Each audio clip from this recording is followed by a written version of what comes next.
The Bible says that faith is being sure of what we hope for and certain of what we don't see. And one of the ways that we know that we're growing as Christians is that we're beginning to trust more in what God says about things than what we see with our eyes or even understand with our minds. One thing I've always been amazed at is how two people can go through the same situation and yet come out so different.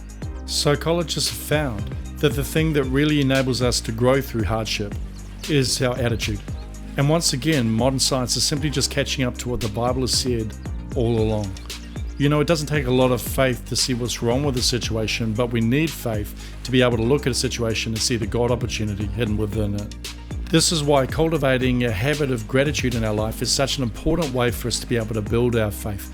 It gets our focus off what's not happening and onto what is happening. And it reminds us too that God is always at work within our lives. As we focus on the things that He's doing, we're reminded about His promises and His goodness to us. Let me give you an example of this. Maybe a storm comes into your life, something maybe like losing your job. And in a moment like that, it can be so disorientating and so unsettling. But if we choose to practice gratitude in the middle of a storm like that, we get our focus back on God and we remind ourselves of all the good things that He's put into our life. We thank Him for our health. We thank Him for our skills. We thank Him for our friends and our family, our relationship, for every good thing that we've been given. And what that does too is that starts to get us into a positive mindset that begins to look towards the future. What other doors is He going to open? What other things is He going to do in our life going forward?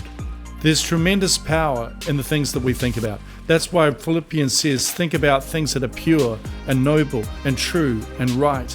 The more that we set our mind on these things and the more that we practice that habit of gratitude, the more that we set our faith up to grow from strength to strength as we go forward.